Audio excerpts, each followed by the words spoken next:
What's your advice to any entrepreneur who's starting out? I would strongly suggest that people look up the word entrepreneur. Entrepreneur does not mean someone that works by themselves. Mm-hmm. It doesn't mean somebody that works at home. Mm-hmm. It doesn't mean somebody that does not go into debt. It doesn't mean somebody that doesn't spend money. It actually means someone that spends money, puts money and time at risk in order to get more time and money. And so I see a lot of people that are entrepreneurs that are not investing time and money. And by definition, you can't be an entrepreneur if you're not investing time and money. Take it to another level.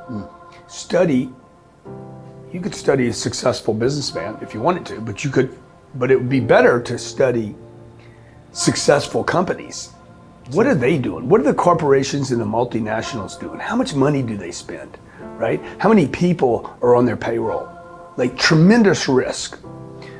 Look at the building. Look at the $65 billion. We were just at a bank and I said, what's the spin right now in this market? And he's like, well, one island's $65 billion. That is a commitment.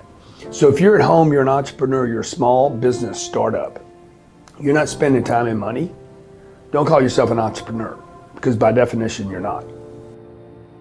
The entrepreneur needs to get brutally honest with themselves and with their family and get participation from the family unit, so that you don't have, if I want to take risk and I want to invest time and money and I want to go work and I want to go, maybe I need to work 15 hours a day. I can't have my wife saying, well, why do you work so much? And why don't you give me attention? I don't know if that happens here. I imagine it does. I made the mistake in my life of studying people that appeared to be successful. A lot of people are like that. They appeared to be successful. You know, today in the times that we live in, you know, you can go on Instagram and it looks like everybody owns a Ferrari, everybody has a Rolls Royce, everybody looks like they're having the best day of their life. That's not studying, that's watching. I want to study people. Or even at conferences, you can go to a conference and watch somebody on stage and he or she could present to like they're so successful, but if you really get behind the scenes, you'll find out there is no success there. It's just a lot of talking. And so I would just strongly suggest to people to pick a handful of people and make sure those people are actually doing, not just saying. You know, that they're not talking about success, they're actually doing success every day.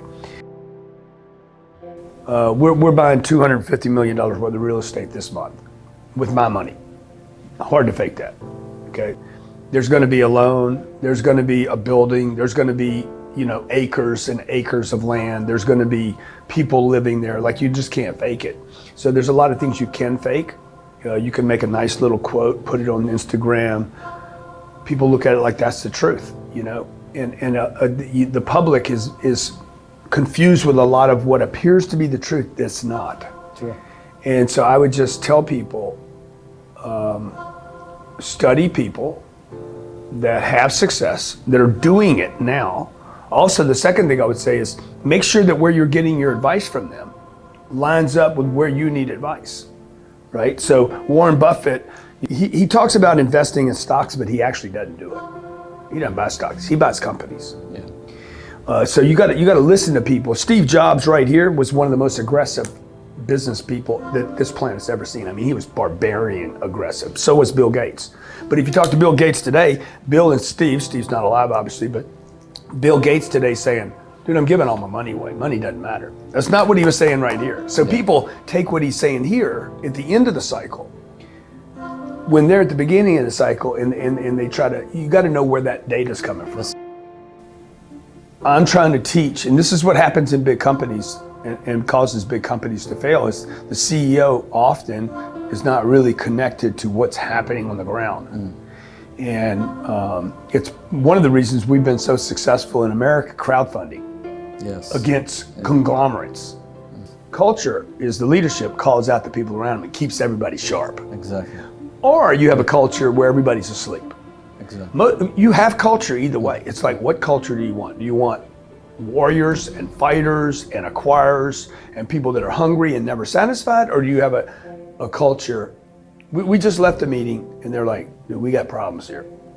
People are satisfied or and not working hard enough.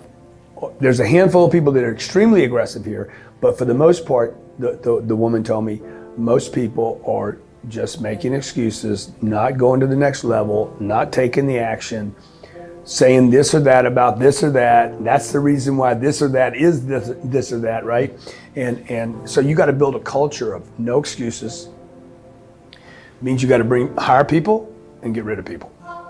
We met with some real estate agents yesterday. They hired 1,000 salespeople for this project they're doing. $10 billion worth of real estate to sell. They want me to sell it all. I said, yeah, I can do that.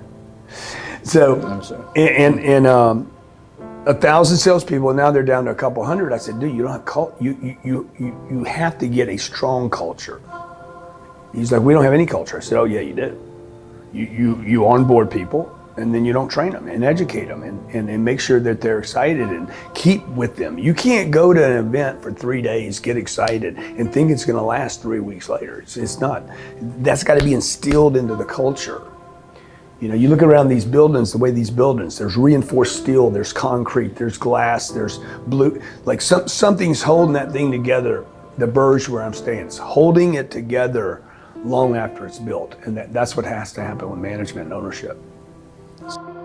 That we want to show people our struggle, and we want to show them the successes while we get there. So I never had anybody to help me when I was 10 years old. 15, nobody was helping me. 20, nobody was helping me. 25, nobody was helping me. 30 years old, I'm like, can somebody tell me how to do this? And nobody was there. And I just promised myself that if I ever made it, and if I ever had a way to show the world that how to be successful, I would. Social media is the way I can show the world.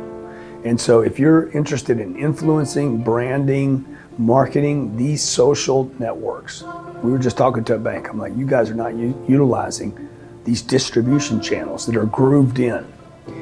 And you can drop the right content dropped in. It could be phenomenal for the right person showing up every day, delivering interesting and varying content, and to an audience that says, hey, I can trust that they're going to deliver something interesting and educational. What are the 3 things you would do to build your business career? Man, I would tap into all the things that I know. I mean, if you took everything away from me right now, the things that are most valuable to me, you can't take away. So you take the plane away, you take the money away, take the real estate the portfolio away. 3 years from now, I'll be bigger than I was, because now I have courage. Like, if you guys can just find your courage, man, and that's a muscle. You got to go build a muscle of courage. I have courage. Nobody can take that away from me. You can't steal it from me. You can't beat it out of me. I have belief now. I know what I can do now. Once you know what you can do, then you can do it a second time. And that's why so many people can go bankrupt and then come right back, because they know now. The first time you do it, you don't know. The second time you do it, you're like, I think maybe. The third and fourth time, you're like, I know for sure I can do this. So that's why I say success is so important. Success is my duty, responsibility, and obligation to myself. Forget my family for a second. I need success for me, to feel good about me so I can be good with my family. And I think a lot of people are trying to do their life without having success be part of it. Success is part of my mental, I think success actually is the best medication for my mental health. Because when I'm successful, dude, I'm happy. I'm a good father. I'm a good dad. A good husband. I'm not a great husband, but I could be better right now. It's Mother's Day, right? So I should have. I forgot, man. I'm like, not very good at that.